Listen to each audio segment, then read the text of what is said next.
এক ছিল রমেশ, গ্রাম বাংলার এক গরিব অথচ পরিশ্রমী ছেলে। বাবা মায়ের মৃত্যুর পর থেকেই তার একটাই লক্ষ্য, নিজের পরিশ্রমে কিছু করে দেখানো। এই লক্ষ্যেই সে সিদ্ধান্ত নিল পেঁপে চাষ করার। পেঁপে নাকি কম যত্নে ভালো ফল দেয়। যদি সব ঠিকঠাক মতো হয়, আর মাত্র কয়েকদিন, তারপর পাকা পেঁপেগুলো বিক্রি করব আর বাবা মায়ের স্বপ্ন পূরণ করব। আমি অনেক বড় হব। রোদে পুড়ে বৃষ্টিতে ভিজে রমেশ বাগান সাজাতে লাগলো। কয়েক সপ্তাহের মধ্যেই ছোট ছোট চারা মাথা তুলে দাঁড়ালো, আর কিছুদিনের মধ্যেই বড় বড় সবুজ পেঁপে ঝুলতে লাগলো গাছে। রমেশের মুখে খুশির ঝিলিক। এবার আমার দারিদ্র্যের শিকল ভাঙবে। কিন্তু অজানা এক বিপদ তার দিকে ধেয়ে আসছিল। গ্রামের পাশেই এক জঙ্গলে থাকতো এক ডাইনি। পেঁপের গন্ধ, এত মিষ্টি গন্ধ আমি কখনো পাইনি। পেতনি নিজের মন্ত্রপাঠ করে বাতাসে ভেসে এলো রমেশের বাগানে।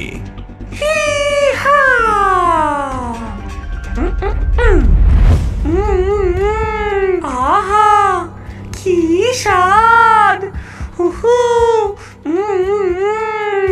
কি মিষ্টি! এই বাগানের পেঁপে যেন সোনা। রাতের খিদে মেটানোর জন্য এর চেয়ে ভালো কিছু হতেই পারে না। তবে কি, আমি যে ছেলেটার বাগানে পেঁপে খাচ্ছি, সে তো অনেক কষ্ট করেছে, এমনকি রাত জেগে গাছের যত্নও নেয়। তবুও মায়া বাড়িয়ে লাভ নেই, আমি তো প্রেত। পেটের খিদে মেটানোই আমার নিয়তি। পাঁচু ছিল রমেশের প্রতিবেশী। সেও পেঁপে চাষ করত বটে, কিন্তু তার গাছে তেমন ফলই ধরত না। রমেশের বাগান দেখে তার মনের ভেতরে হিংসের আগুন জ্বলে উঠত। কি, আমি তো অনেক কষ্ট করলাম, কিন্তু কিছুই তো হচ্ছে না আমার গাছে, অথচ এই ছোড়াটা এত বড় বাগান বানিয়ে ফেললো। আমি কিছুতেই সহ্য করতে পারছি না। আজই ওই বাগান আমি শেষ করে ছাড়বো। হ্যাঁ,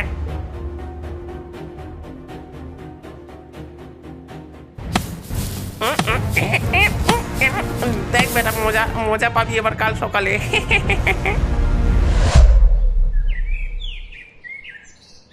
পরদিন সকালে রমেশ দেখল তার বাগানের সমস্ত গাছ মাটিতে লুটিয়ে পড়ে আছে। হ্যাঁ, কি হলো? আমার সব পরিশ্রম যে শেষ হয়ে গেল। আমি এখন কি করব? মা, বাবা, আমি তোমাদের স্বপ্ন পূরণ করতে পারলাম না।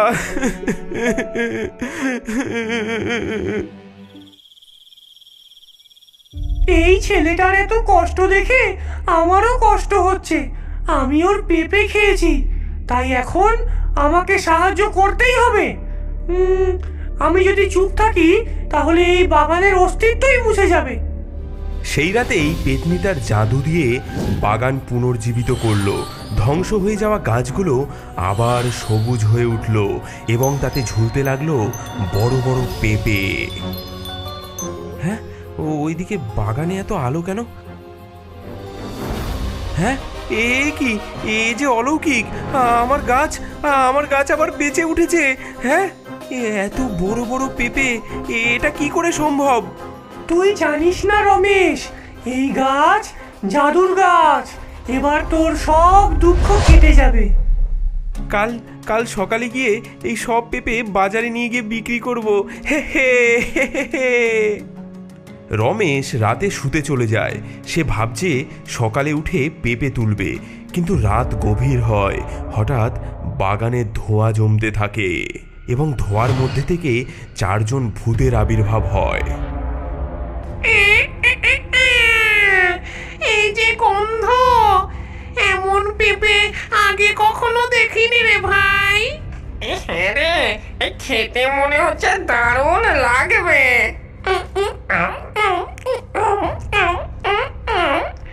কি মিষ্টি স্বাদ! এতদিন পর এমন পেঁপে খেয়ে প্রাণটা জুড়িয়ে গেল। আহা, তাহলে এবার এই বাগানটাই আমাদের। প্রতি রাতে আমরা এখানেই খেতে আসবো। ভূতেরা পেঁপে খেয়ে ধীরে ধীরে উধাও হয়ে গেল। বাগান আবার ফাঁকা। রমেশ সকালে বাগানে গিয়ে দেখল, হায় হায় হায়, সব পেঁপে গেল কোথায়? হ্যাঁ, কেউ কি চুরি করে নিল? হায় হায় হায়। সে হতাশ হয়ে বাড়ি চলে যায়। কিন্তু প্রতিদিনই এমন ঘটনা ঘটতে থাকে। রাতের বেলায় সে দেখে গাছে অনেকগুলো পেঁপে ফুলে আছে, কিন্তু সকাল হলেই সেগুলো উধাও। না, এভাবে চলতে পারে না। গাছগুলো থেকেও কোনো লাভ নেই। এগুলো আজকে আমি সব কেটে ফেলবো। হ্যাঁ।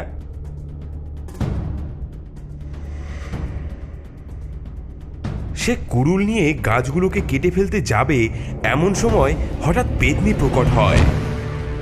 থাম রমেশ, এসব গাছ কাটতে যাবি না। হ্যাঁ, তুমি তুমি কে? আমার গাছের সব পেঁপে তুমি চুরি করেছো না? চুরি? আরে না না বোকা ছেলে, এই পেঁপে তো মানুষের জন্য নয়, এগুলো তো ভূতেদের খাবার। হ্যাঁ, ভূতেদের খাবার? হ্যাঁ রে, ভূতেদের খাবার। তুই যদি বুদ্ধি ব্যবহার করিস, এই পেঁপে গাছ থেকে অনেক লাভ করতে পারবি। ভূতেদের সঙ্গে ব্যবসা কর, তারা তোকে সোনা দেবে। পরের দিন রাতের বেলায় রমেশ পেতনির আদেশ অনুযায়ী ভূতেদের জন্য একটি পেঁপের দোকান খোলে।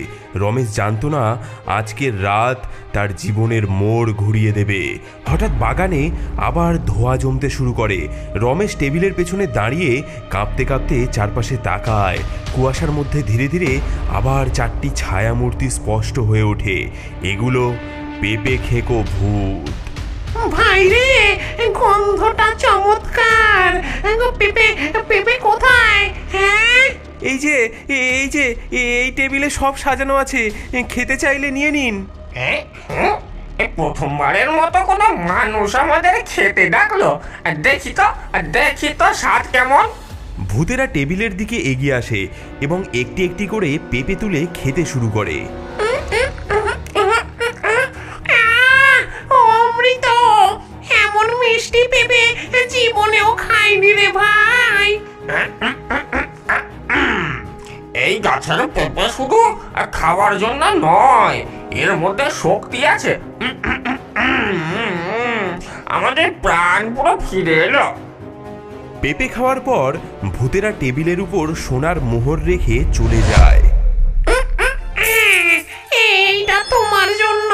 প্রতি রাতে এই দোকান খুলে রেখো, আমরা আবার আসবো, খাবো আর সোনা দেবো। আপনাদেরকে অনেক ধন্যবাদ, আবার আসবেন। ভূতেরা একে একে ধোঁয়ার মতো মিলিয়ে যায়। রমেশ মোহরগুলো হাতে নিয়ে খুশিতে লাফিয়ে ওঠে। পরদিন সকালে সে মোহরগুলো গুনে দেখে।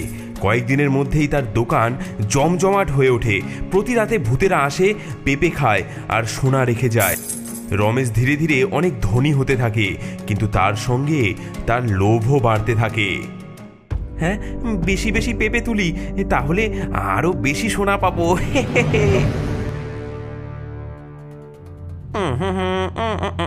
হ্যাঁ, এ কি? এর তো আমি পেঁপে বাগান ধ্বংস করে দিয়েছিলাম, কিন্তু এর দেখি ধনসম্পত্তি দিন দিন বেড়েই চলেছে। ওকে তো আমি বাজারেও আসতে দেখি না। ব্যাপারটা তো দেখতে হবে। এক রাতে বাগান আবার কুয়াশায় আচ্ছন্ন। ভূতেরা পেঁপে খাচ্ছে। হঠাৎ এক ভূত পেঁপে খেয়ে মুখ বিকৃত করে। এই পেঁপেতে আগের মতো সেই মিষ্টি স্বাদ আর নেই। এর জাদু দিন দিন কমে যাচ্ছে। সব ভূতেরা একসাথে মাথা নাড়ে। ঠিক তখনই জঙ্গলের দিক থেকে হাওয়ার ঝাপটা দিয়ে পেতনি আসে। আমি তোকে আগেই সাবধান করেছিলাম রমেশ। কেন? আমি তো শুধু পেঁপে বেচেছি, এতে কি ভুল হয়েছে?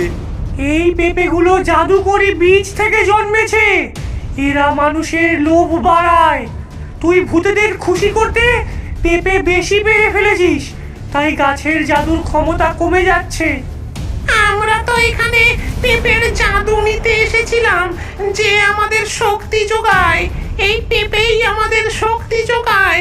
পেঁপেতে যদি আর জাদু না থাকে, তাহলে এই বাগান আমাদের আর কোনো কাজের না। হ্যাঁ, তুই তোকে দেওয়া সুযোগ নষ্ট করছিস রমেশ, লোভে পড়ে সব শেষ করছিস। আমি আমার ভুল বুঝতে পারছি। আমি আর কোনোদিনও এত বেশি বেশি পেঁপে পারবো না। এবার যতটুকু প্রয়োজন ততটুকুই পারবো। ও, এখানে এই ব্যাপার ঘটছে। ঠিক আছে। রমেশের পেঁপের বাগান দেখে মনের মধ্যে আগের থেকেই জ্বালা নিয়ে বসেছিল পাঁচু। তার ওপর ভূতেদের সোনা আর পেঁপের জাদু তার মনের মধ্যে লোভের আগুন আরও জ্বালিয়ে দেয়। সে এক নতুন ফন্দি আঁটল। পাঁচু তার পুরনো আলমারি থেকে ধুলো পড়া এক পুরোহিতের পোশাক বের করলো এবং নিজের মুখে সাদা রং মেখে একদম ডাইনি সাজলো। তারপর একখানা বড় লাঠি হাতে নিয়ে সে বেরিয়ে পড়ল। আজকে ভূতেদের বোকা বানিয়ে সব সোনা নিয়ে নেব। আর আর ওই জাদুকরি পেঁপে, সেটা তো আমার চাই চাই। পাঁচু চুপি চুপি রমেশের পেঁপে বাগানে ঢোকে। সেখানে টেবিলে রাখা পাকা পেঁপের স্তূপ। পাঁচু একটি ঝোপের আড়ালে লুকিয়ে থাকে। হঠাৎ হালকা কুয়াশার মধ্যে ভূতেদের উপস্থিতি টের পাওয়া যায়। তারা টেবিলের চারপাশে জড়ো হয়ে পেঁপে খাচ্ছে। পাঁচু লাঠি উঁচিয়ে গর্জে ওঠে। এই এই এই এই এ, তোরা কারা? এই পেঁপে তোদের নয়, ছেড়ে দে এই পেঁপে। এই এই তুই কে? তুই কে? আমাদের পেঁপে খাওয়া কে বাধা দেয়? আমি হলাম এই বাগানের রক্ষক, ডাইনি। তোরা এখানে আর আসতে পারবি না। পেঁপের বদলে সোনা রেখে দিয়ে যা। ভূতেরা একে অপরের দিকে তাকায়। তাদের মুখে সন্দেহের ছাপ, কিন্তু তারা ভয় পেয়ে টেবিলে সোনা রেখে পালিয়ে যায়। পাঁচু সোনার মোহরগুলো তুলে নেয়। এরপর কয়েকটি পেঁপেও সে থলিতে ভরে বাড়ি চলে যায়।